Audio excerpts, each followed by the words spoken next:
Ардчилсан нам гишүүн төвтэй бодлогын нам болгох шинжилгээний хүрээнд хийгдэж буй ажлуудын нэг Хангаан бүсийн чуулга уулзалт 2018 Сэлэнг аймгийн баруун бүрэн суманд зохион байгуулагдлаа. Чуулганд нийслэлийн Чингэлтэй Сүхбаатар дүүрэг, Хөвсгөл, Булган, Орхон, Сэлэнг аймгийн гишүүд дэмжигчдээс гадна ардчилсан намын дэргэдэх байгууллагын төлөөлөл бүхий 1000 гаруй хүн оролцсон юм а.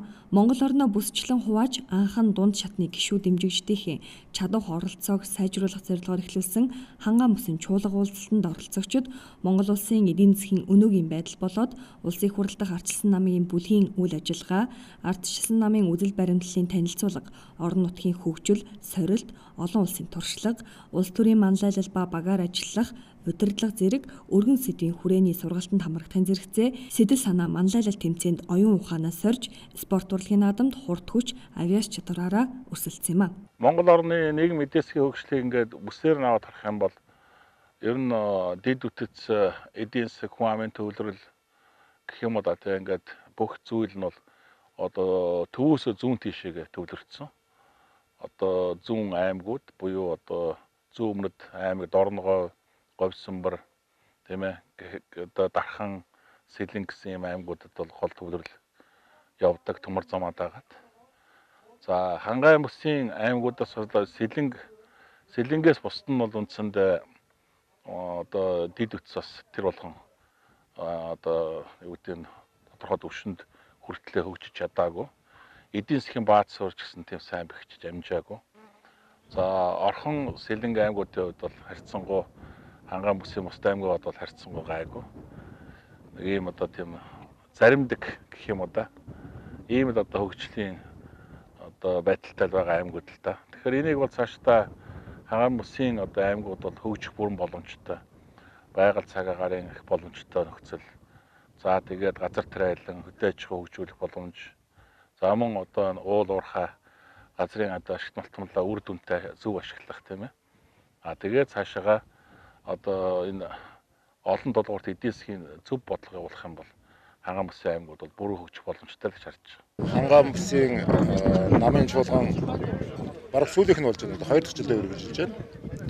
Ардчилсан нам үндсэн төрмөө өөрчлөөд намын наргын сунгаа явуулаад үндэсний бодлогын ороогоо шинжилээд ингээд их л олон юм болж байна. Гэхдээ энэ нам бол байнгын хөдөлгөөнтэй байх нь бол хамгийн зөв зүйл. Нийгэм дард иргэдэд нээлттэй байх нь хамгийн зөв зүйл.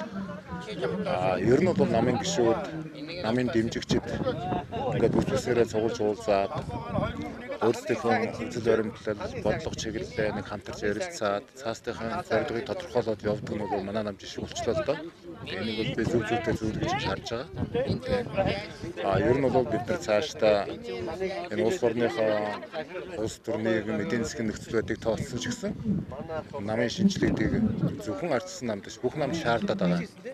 Тийм учраас бид нар хамгийн түрүүнд өөрсдийнхөө гишүүдэд энийг ойлгуулах хэрэгтэй.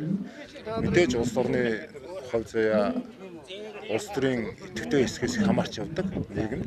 Гэхдээ улс төрийн идэвхтэй хэсэг гэдэг бол зөвхөн өөрсдийнхөө төлөө биш тийм ээ. Бодлого зарчим дээрээ тулгуурлагдсан, ирээдүгөө харсан, Монгол орны хөгжлийг харсан энэ төлөв рүү явах ёстой гэдгийг бид гишүүдтэй маш сайн ойлгуулах ёстой юм арга хэмжээ болж байна гэж бид ингэж харж байна.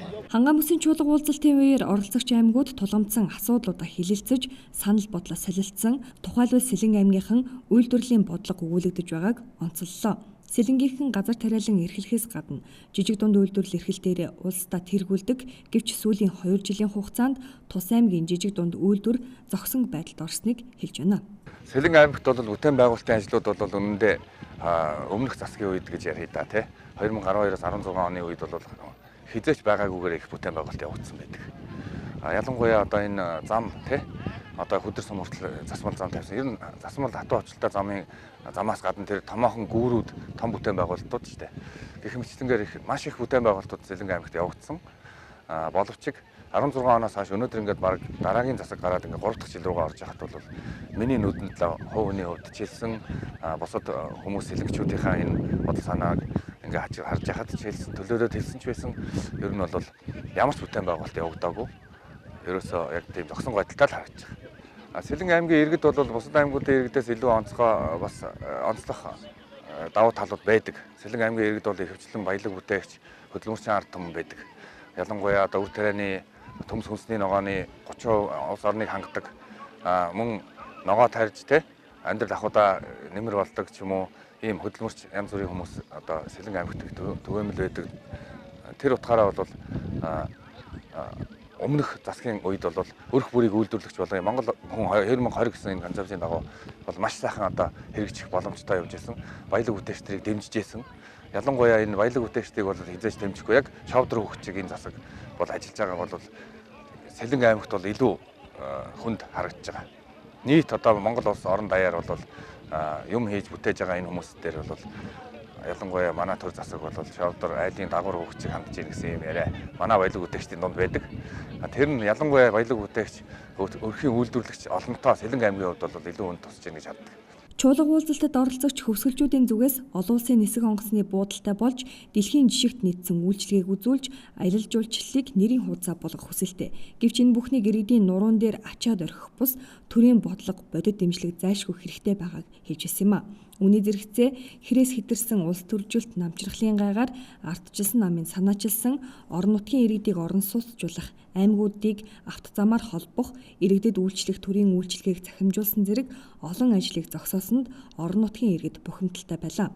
Өрх бүр нь үйлдвэрлэгч хийгддэг Сэлэнг нутгийнхын анхдагчдын үлгийн нутаг булганчууд, хоймор нутаг торших хөвсгөлчүүдгээд Монгол орны өнцөг булан бүрт аж төрж буй ардчилсан намын жирийн гишүүдээс эхлээд ард түмэн эрх баригчдаас зөв бодлого, сэтгэл зүтгэлийг өгүүлж байгаагаа эрх баригчдад инхүү дайсан юм а.